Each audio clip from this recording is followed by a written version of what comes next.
and this is Pursuitery. We're talking about Arduino. Today we're going to talk about how to add a sonar sensor to your Arduino projects, and we're going to be taught how to do this by Steve OK. So Steve, why don't you introduce yourself? Hi, Howard. It's great to be here. I'm really glad to have this chance to talk to you about Arduino and sonar sensors and distance sensors. My name is Steve OK. Right now, I describe myself as a hacker, geek, maker of things. I do a lot of stuff. I have a background in system administration, system programming. I also, on the side, hack around on hardware and software, mostly software, but things like the Arduino in the past few years have made it a lot easier to get into software or to get into hardware than it might have been earlier. Things aren't nearly as sensitive as they used to be. They kind of like don't, it used to be that they would, like, if you looked at them the wrong way, they would break or fry themselves or something like that. They don't do that anymore. So it makes it pretty easy for anybody to pick up electronics and simple electronics projects with devices like the Arduino board. And I think this is really cool because things like the Arduino, little microcontroller boards are kind of, everywhere in our lives. They're in our cars, and there's, the seatbelt sensor that tells you to fasten your seatbelt, your microwave, TV, the lights in your house, your thermostat, everything has, a small tiny version of an Arduino. So even if you're not going to go off and become like a real, super hacker or an expert or, work like on the next Nest or something like that, just kind of knowing that these things are around you and that they're, basically they pervade our lives, I think is really useful to know. So that's why I'm excited to be here. Is I want to be able to help people understand, just even at a really basic level, kind of like what's going on, in the world around them. That it isn't just magic. It's some really basic fundamental things, and we can take those things apart, and you can kind of learn what the components are, and you can learn how the devices around your life are put together. So one of the really basic things that is around us are distance sensors. There are a number of different types of distance sensors. There are a number of ways of measuring distance, from very kind of coarse accuracy, like something is there, to being able to measure down to like microns and millimeters, microns, very, very tiny distances that you would need to use to measure like how you place chips on a board or something like that. So a really simple example of a very coarse distance sensor would be like the door sensor. When you go into a store and it beeps at you, you hear the bing bong. There's a little IR beam that is at the door that is being broken, and it just detects, oh, hey, the beam isn't being transmitted anymore. Infrared beam? Yeah. That's either it's an infrared beam, or it can be an ultrasonic beam. We got a new car last year. One of the things that I love about it is it has these backup sensors. So it tells me, I live in San Francisco, parking is tough here. I love the backup sensors on my car that beep at me when I get close to somebody else's bumper. So it's made it possible to fit into some parking spaces I never would have thought, visually, just looking behind me, I was like, oh, I'd never fit into that. No, the thing beeps at me now when I get too close. So I've been able to get into, it makes parking a lot easier. I get a lot more parking spots than I used to. So that's an ultrasonic or a sonar sensor. There are also IR sensors. If you give me a second, I'll get one of those for you. Or maybe we can do that later. Let me just keep talking here. So IR is infrared sensor, works on it, sends out a beam of infrared light, and then it bounces off of something, and there's a there is a receiver that receives the IR energy that was reflected back, and it does some computation and figures out the distance. And a lot of these sensors, the laser, like for the Google self-driving car, there's a big spinning laser that spins around, and that works on pretty much the same same concept. All these things are working off of the idea that there is some transmission that happens, whether it's a light beam or an ultrasonic pulse that goes out and it hits something and it bounces back at you. And one of the things you may or may not have learned in a high school physics or science class is that, you know, there's the angle of incidence equals the angle of reflection. So the angle that something is sent out at and strikes a surface with is the angle that it's reflected back at. And so that all figures into the computation in these sensors on how you measure the distance, particularly with like the optical sensors, like a laser or IR. Sonar is less so. Sonar is, just to get to that, sonar is like like what a bat uses or a submarine uses. It's a high frequency sound pulse at a very high frequency that we can't hear, that goes out and very quickly hits an object or doesn't, and then it bounces back. And there's two components on the sensor here. I'm just gonna switch this. On this one, this is all self-contained, but on others, here, just give me a second. That's the sonar sensor. Yeah, this is a sonar sensor. So this is another type of sonar sensor that doesn't have, it's like a two-part. So it has the emitters, which sort of the speaker and the the transmitter and the receiver are separate things. And with this particular one, the transmitter, this thing right here, fires the pulse, and then this thing listens for it. So this is one way. This is another type of sonar sensor that you can also. I think the Arduino robotics kit uses one of those for a robot that avoids bumping into things.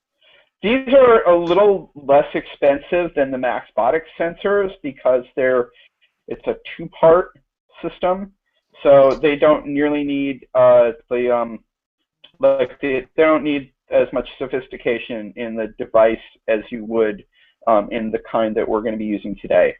I like this because it is self-contained and it's small, and it's maybe a little more expensive, but it's really easy to use. There's kind of less computation on the user side, on the board side. So the way this works is you have both the transmitter and the receiver are in one device, and there's actually some software, some embedded software there's a little microcontroller, even on the sonar sensor. There's a microcontroller, and that handles the transmission and the reception of the ultrasonic signal. And the way this works is that it fires the ultrasonic pulse, and then it basically turns itself off for a few milliseconds. And what that does is that gives the pulse time to go out, hit an object, and then by turning itself off, it stops everything vibrating. It gives time for the speaker, which is right behind the receiver, it gives time for that to stop vibrating, so that when the reflection comes back, you're just listening to the reflection off of the target. You're not getting to get any interference that would be left over from when the transmitter fired. So there's a little more signal processing and a little more math and software in this thing itself, but it also means that you can have it in a single unit. And it also, and I see it has a number of contacts on the back for yeah, ground plus 5 volts, etc. yeah. So we can turn it over, and you can see that this is also kind of a little bit of a deluxe version, Okay, you in that connected it does some have. pins to it. I didn't bring pins with me, but you connected some pins to it. Yeah, I connected some pins to mine. So from the, I don't know how close we can get here. From I the, can see the pins, yeah. okay. So going from the left to the right, we have the ground pin Can you plus point to 5 that volts. one? Okay, so let me see if I can just arrange the camera here. Just because sometimes these cameras reverse things. Yeah. Oh, let me get a jumper wire here. I'm just going to take a big capacitor and take the lead on it here. So we have these Steve, pins here. Okay, the yeah. house I'm in may be having some electrical problems, so if I go disappear, you will know. Okay. Whoop. So I'll turn the lights down. Okay. Okay, yeah. Okay, I see. So from the left to the right, so you see that's the ground pin right there. Yeah, okay. So it actually is reversed. So it's on my screen right. Hi, Evan. Okay. Oh, hey, Evan. Hey Okay, there, so sorry about the Los Hey. Angeles traffic there. ground pin at one end. So we have ground here. The next pin over is the 5-volt pin. I'm going to have to look here. So the next pin over is the 5-volt pin right there. That I'm touching it with the lead. Now, the thing about this is that because it has all these, the reason it has all these pins, there's a number of ways you can address it. So you can either do it with just analog voltage, which is what we're going to do in the example this afternoon, or you can use RS-232, so a serial connection. If you're going to do serial, this is the receive pin, and then the transmit pin for serial. And then this last one here is the analog pin. And then these two that are blank here, that's for PWM, for pulse width modulation. And then this is, it's marked no connect. I think it's reserved for future expansion. They were going to do something with it, they haven't yet. So the last two we don't really need to concern ourselves with today. The two for today's project are ground. Okay, ground pin, plus 5 volts, and analog pin, this last one here. So yeah, and I soldered my header on there because it makes it really easy to, oh, there we go, lights. It makes it easy to,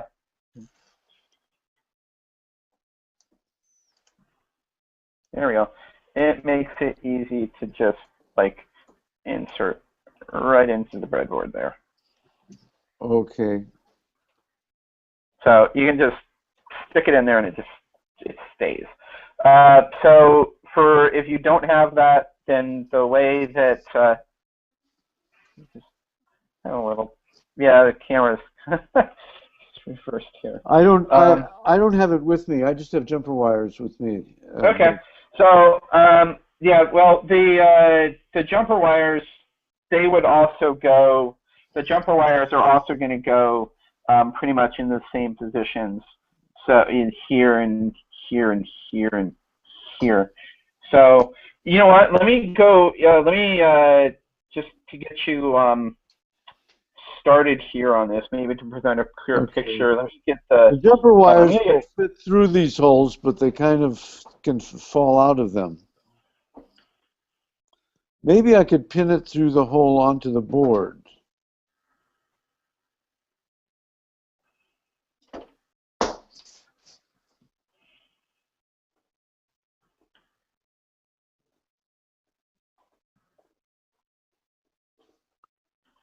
Okay, so I'm just putting my pin through the hole in the board and putting that into the breadboard.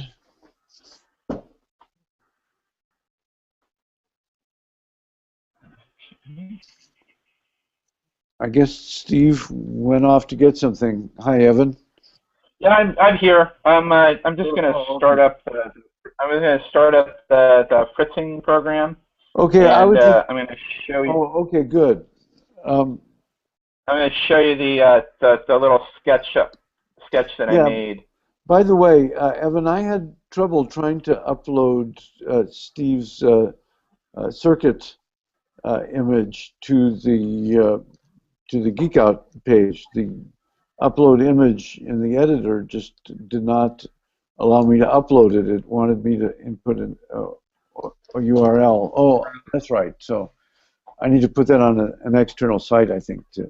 I suggest Imager, which You know what? I think I used Imager and it didn't work. I will try again and I'll let you know. Yeah.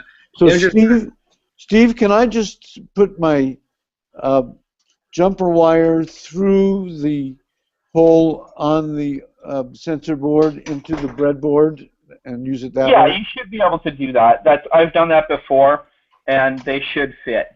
Okay, so I got one through the ground and then what are the other two? There's two So over. you want the one to the ground, and then right next to that is 5 volts for power.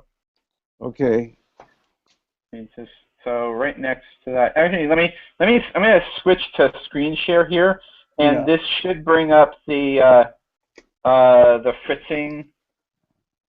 Start screen share. Okay, so can you see that? Yes. Okay. nice.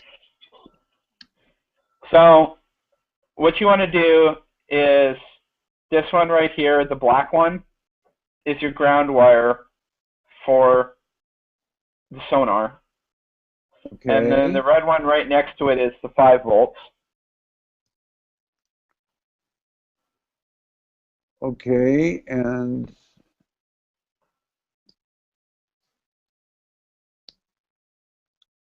okay. Okay. And then there's the third one there. Then there's the third one. So skip 2, skip the RX and TX, and you want to on that skip 2, and on that other one is the analog signal pin. Right, and that's going to go all the right way into analog in on the Arduino. A0? Yeah, A0 on the Arduino. A0 on the Arduino, okay. So,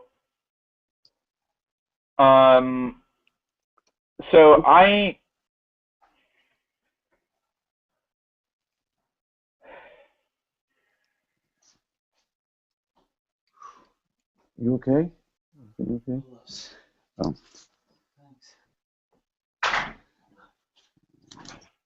So then you Okay, I'm following this here. So I've got those, let's see. So the orange wire, I'm using orange here.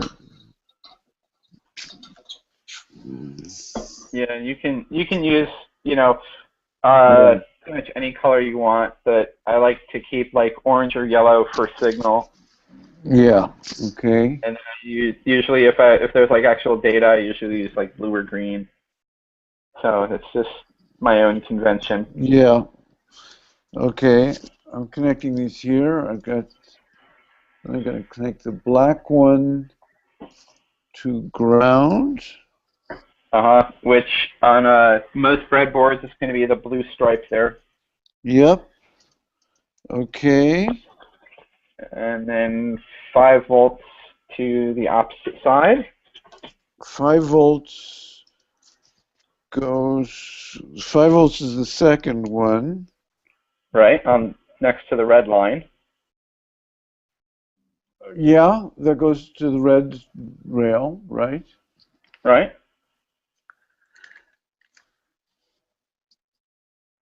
Okay. I've got the And sensor connected.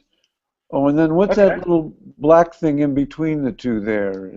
So this right here, this right here is a capacitor That was Oh, one of the that's one of the optional parts. okay. I The function. didn't get one of those for this. Yeah.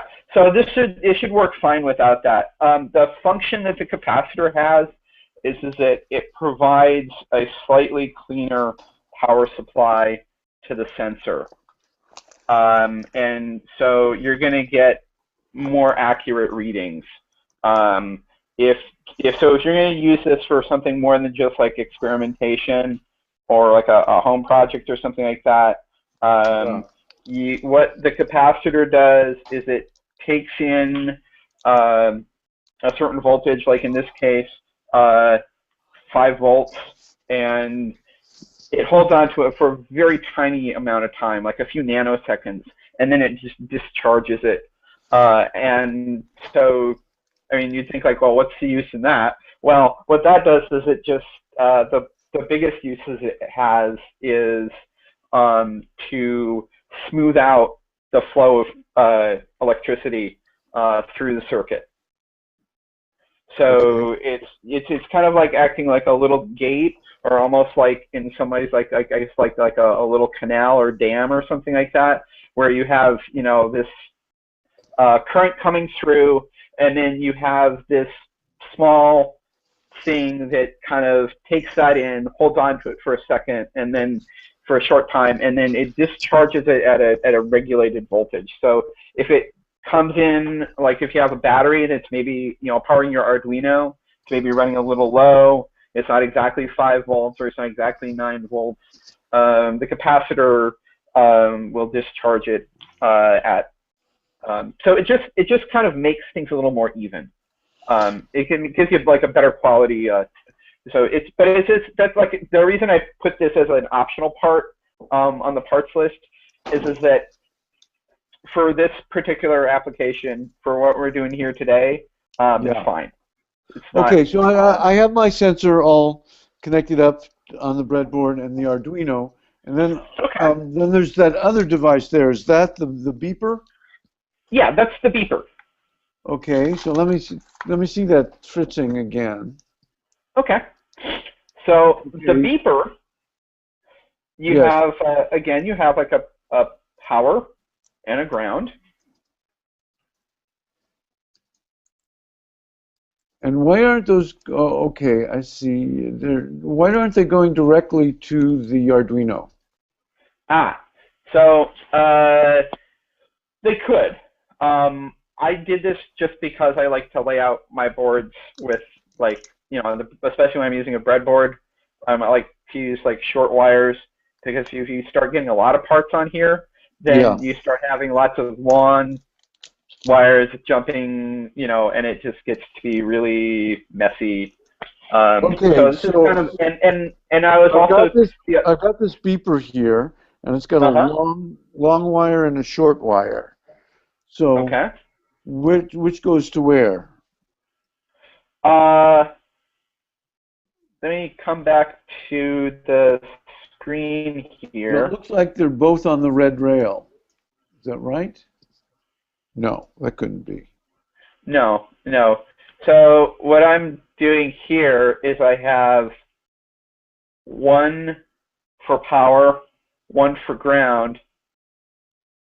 The ground is going into the breadboard ground, and then the power is going to one of the digital pins on the Arduino. Okay, so I pin the long pin in where? Does you long hold pin that go up? to the power or ground rails, or just into two pins on the breadboard? You know what? Let's stick it in the breadboard, and we'll see. I don't think you'll short anything out. I don't think it'll. Okay, I haven't plugged it into anything. Okay, I've stick it in the breadboard, and then the one with the long pin goes where? Long is usually ground. Let's try that. See, I have on mine. I have. Okay, long goes to the blue rail, to the minus rail. And then the other one goes to the plus rail, is that right? Yeah, that should be right.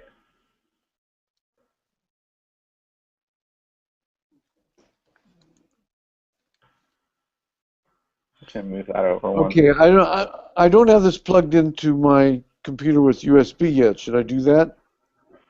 I think I've got it all wired up. Yeah. So you want to take that power, the one that is not hooked into ground, and you want to plug it into D9 on the Arduino. Oh, I'm sorry. From power from where? On the beeper, I've got, if you look at the fritzing diagram here, I've got the red wire, the power wire going into digital 9. Oh, or okay. D9 So the power wire for the beeper. goes for the beeper goes into digital 9. Yeah. And the reason why we're doing that rather than just plugging it right into the power rail is that's how we're going to make it beep as opposed to just be a constant tone. Okay, and so let's see. I want to start Arduino IDE here. Yeah. So start the Arduino IDE, and I'll start up a new sketch here. Okay. Are you going to And paste in or type in here? I'm just going to type in something Okay, that I'm going to should. create a sketch and type in along with you then. Yeah. So let's just start with. I got to get my Arduino set up here with the right Okay. port and everything. So, hello.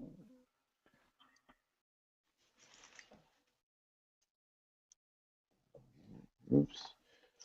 So let's see. Under tools, board is the Uno.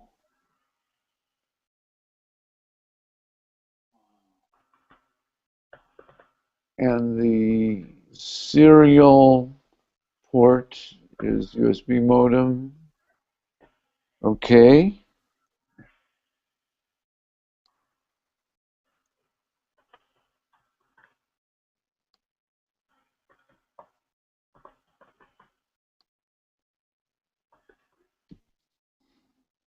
I like how you're doing it the proper way and writing the code as opposed to copying it, so you get used to the syntax and. Yeah.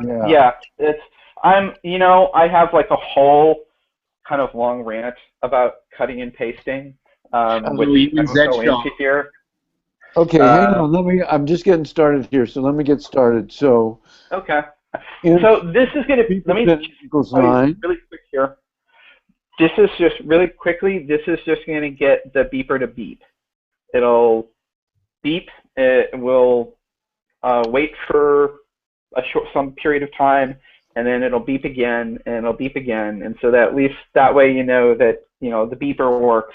And then we'll get on to the sonar, and then at the end I have kind of a pre-made example of kind of putting the two of them together. Serial V 19200. I'm catching up with you here, Steve. Hang on. Okay. Pin mode. Beeper pin. Output. Okay. Okay. And then we're going to say void loop. And then we'll say like delay, say like delay 100. So let's say digital beeper pin high. Okay. Delay, say. I'm catching up with you here. That's fine. Digital right beeper pin high. In all caps. Delay 100. Okay, you made it delay 500. Okay. I made it delay 500, so that should be a half a second, so it won't be so annoying. Okay, I'm with you. Then digital right beeper pin. Right. And then you want to have another delay? No, you want to close it there? No, I think I'm going to close it there because what's going to happen is it's going to come back up and it will either, one of the high on my beeper, the high keeps it from beeping and the low makes it beep. Oh, actually, no, you're right. Right. Let's do the delay because it's going to just, let's do another delay here. Okay. So, shall I compile that and then upload it? Yeah. So let's compile that and let me make sure that my fast beeper hardware is, serial has no member named being. Oh, serial. Oh, begin. Typo. There we go. Oh, serial begin. Okay, no serial being.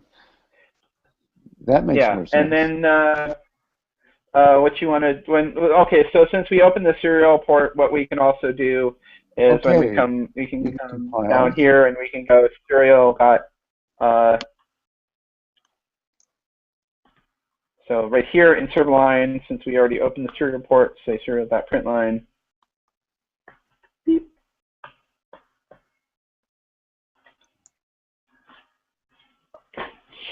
So that should, if you open the serial console, that will give you, it should print out a beep as it beeps. Okay. So shall I upload it and see what happens? Yeah. Let's upload that and see what happens. I'm going to come over here. I'm going to compile the same code and upload it to my board and make sure that I'm not getting a beep. well. Nothing's beeping. Should it beep? Okay. Beeper pin equals 9. 9 goes to the same one as this. As the Maybe try and flip them around. The 9 goes to the short pin. Is that right? That should be right. And the long pin goes to ground. Compile this here. I'm going to compile mine and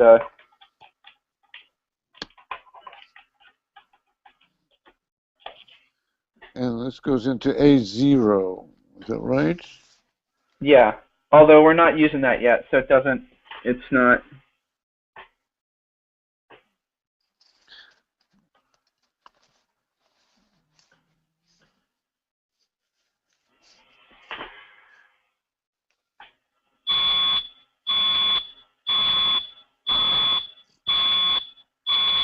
Yours is open. Yep. So that's what it should do. If we come down here.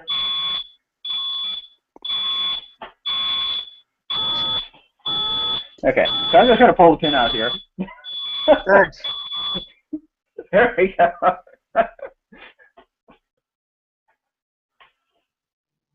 So I'm seeing my TX light on my Arduino is going on and off.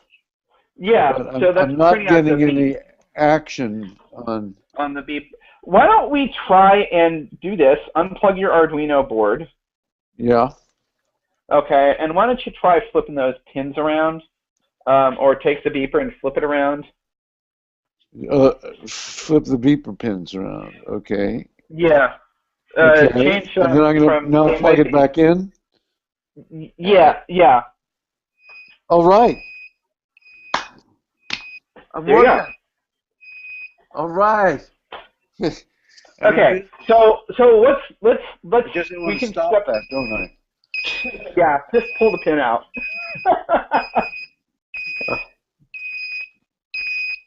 Okay. Okay. So we can walk through this code here really quick, and I'll just explain what's going on here. So we say we're going to have the, let me just go to the, so let's just walk back here. You'll notice that like one of the key things here is that we have the sensor hooked up right to 5 volts and ground, but on the beeper we have the 5 volts hooked into the pin. So it's not hooked right onto the rail. It's hooked into the pin. Yeah. And then what we're doing is we're turning the pin on and off every half a second to make the beep. So when it's low, that drives the circuit low, and the way this works is kind of inverse from what you might normally think. Is that when it has power applied to it, circuit is high, and it's resisting activity, for lack of a better word. And when you essentially turn it off, when you drive it low, then that causes current to flow, and it beeps. So this is a piezo beeper, which uses the piezoelectric effect, which you can look up on Wikipedia. So the mechanism of how it works is a little bit kind of like inverse from, it's a little counterintuitive from what you might initially think.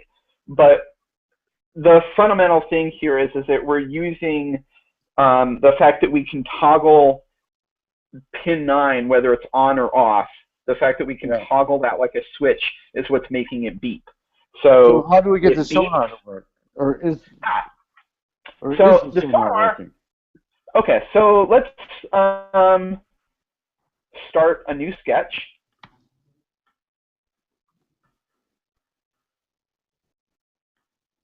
Okay. Okay. And we'll say, so this is just going to deal with the sonar. This isn't going to make the beeper beep. We'll get to that. We'll get to the two of them in a bit. Okay, we've got 20 minutes. Yeah, that's why I'm just going to do the sonar here really quick. Okay. Okay, so we'll say int equals 0. And then,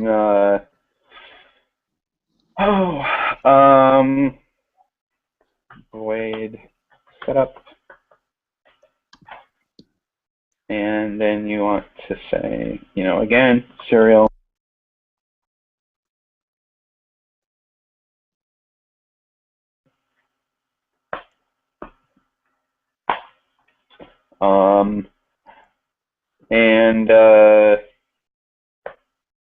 So let's come down here, say void loop,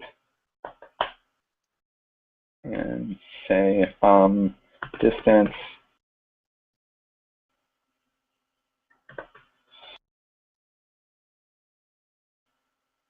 equals analog read 0, and then delay 100 serial print line.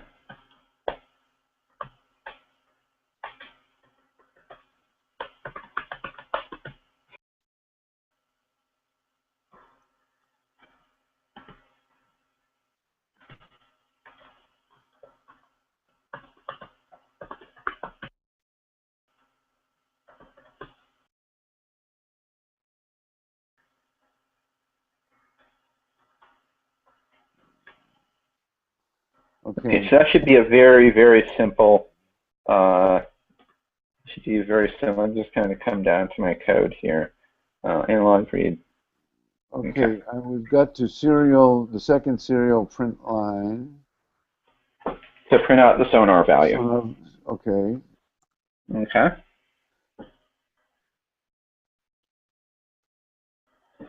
So just to go back over the diagram here. Do you have the code, or do I need to go back to that? Yeah, the code that you just typed. Yeah, I've got it all. Okay. Does everybody else have it? I'm good. Okay. Okay. All right. So I heard that. Okay. So I'm going to go back to the circuit here just so that we can sort of validate this. Okay. Ignoring the beeper, you have ground hooked up to ground on the sonar, power hooked up to power on the sonar. This Then is you the have like same circuit, right? yeah, this is the same circuit. So this is why you asked me why I broke it out. Like this is why I did it like this. This is so you can. It's also for future circuit building, for future Arduino. You know, if you set your power and your ground up on the breadboard rails, then you can handle each chunk individually. Yeah. Okay. And So, and then finally you have the AN pin. So it goes ground, power, TX, RX, AN for analog, and that goes into analog A0 on the Arduino board. okay. Okay? So that should be enough to get us a really basic reading on the Arduino for the distance. So Okay, sonar value was not declared in this scope. oh, okay. So yeah, we want to come up here.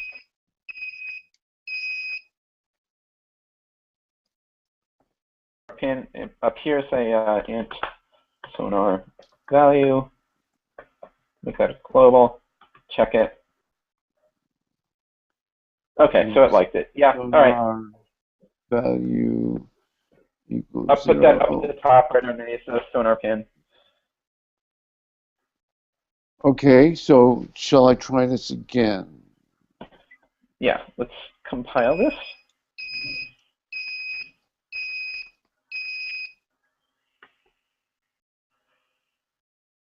Okay, done uploading. Analog distance is 143, and I'm putting. Okay, And I'm put your moving hand my, over it. Yeah. Okay. So this is Okay. not like, you know, as you can tell, this is not like meters and feet or inches or centimeters or anything like that. This is what this is the analog value. So if you're familiar with how analog Between versus 0 and digital works, 255, is that what we're doing here? yeah, it's just a value or 0 and 255 or 0 and 1023. So that's what we're seeing here. In this case, it's 0 and 255. Okay. I'm moving. So what I'm doing here is I'm moving my phone over it, and you can see that it's getting closer and closer and closer and closer. And at some point, it just comes down to a single value, and it doesn't change because there's a sort of a minimum range. It's giving me some strange. It's not giving me numbers. Why is that? Let me value. see here. Oh, hold it. I have to set it for 19200, don't I? Yeah. Yeah. Okay, now I've got it. Whew. Okay. Okay, yeah, okay. Now mine's working. Yeah. So if you take like your hand, or I'm using my cell phone. It's staying at 0 after. Okay. Maybe if it's staying at 0, maybe when your pins came unplugged. So check the connections. Okay, so now now it's like in the 300s, 200s, and then I'm going to move my thumb in front of it, and that should make it change, but it doesn't seem to. It's somewhere around 300. Okay, something is disconnected then. Okay, now yeah. Okay, it's these pins here. Anyway, okay, I see the deal here. Okay. But So, I'm just seeing it on the monitor. I'm not hearing any beeping. Yeah, we're not. This is because we're kind of taking both of these together at the same time, or we're taking these separately just to kind of demonstrate the principle. So this last part, now what we can do is I can say, so No, it's the distance from